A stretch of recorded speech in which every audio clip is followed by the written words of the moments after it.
Hey everyone, Matron here, bringing you another StarCraft 2 commentary, this time a game from MLG Providence. Pretty great tournament, happened several weeks ago. I've been going through the replays and kind of picking out some of my favorite players and favorite series and checking those out for not only my own strategy, but just to bring you guys some fun games as well. This series here is going to be the open bracket, and it's winners round 4. And Timber here, the blue Zerg in the western position, is actually going to be FXO Leenock, who went on to win the event. And he is up against his teammate here. The red Protoss player is actually going to be Oz.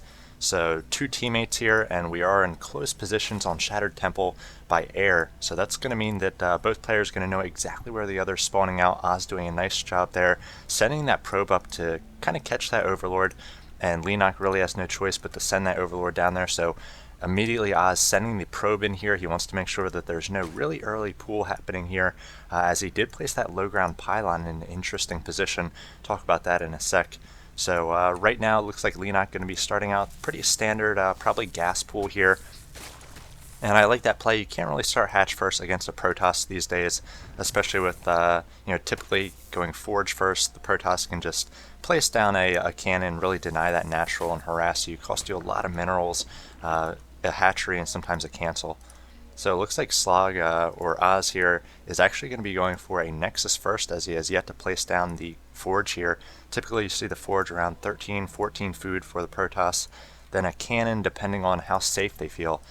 But we do have Leenock, does have this gas up. He's got his pool coming as well.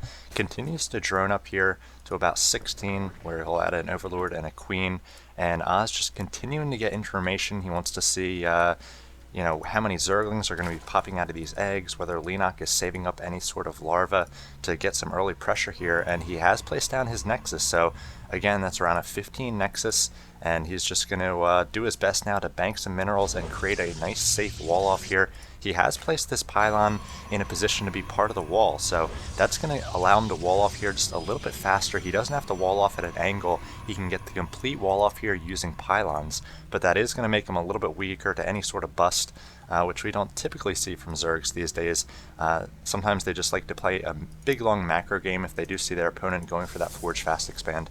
And again, Leenock has seen everything.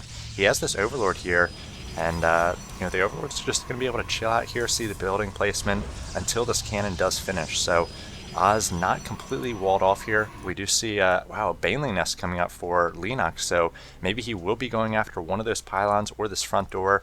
And Oz is going to have to try to scout this. It looks like he does not know about the Baneling Nest. His probe has been chased away by those lings, so the probe not going to get any more scouting information, and Oz really needs another maybe pylon here or another cannon to try to fend off these Banelings. And then once they do come, he needs to focus fire those down.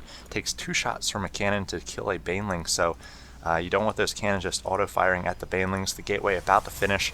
We'll see whether Oz walls off here with a cybernetic score. That would complete this wall off, but again, with the 1 cannon, he's going to be very weak to this Baneling bust. If we check out, we've got 14 lings on the way, another 6, so we're going to be 20 lings, and I imagine he's going to start his Banelings. He's got enough for, looks like 6 Banelings right now, and he's only going to do 5, so those 5 Banelings do about 80 damage to a building, and that's going to be just enough to take down that pylon. So Leenock has this build pretty well planned out. He's going to bust in here with the Banelings. Now we see the second cannon. Will it finish in time to take on these Banelings? We've got more and more lings coming across the field. Will those Banelings get in before that second cannon finishes? Looks like they will. The one shot on the Baneling. The pylon does go down. In come all these Zerglings, and they're going to have free reign against these probes. Oz doing a nice job with those probes, trying to block off so no more lings can get in, but there are just so many lings here. 14 trying to take on all these probes, 25 probes. We'll see who comes out on top here. A nice surround by Oz, doing his best to take these down, but just so much DPS by these lings. They're able to take down so many probes, down to 6, 5, 4, 3, 2, 1 probe, and just 1 probe left for Oz. There's the GG. A pretty quick game there.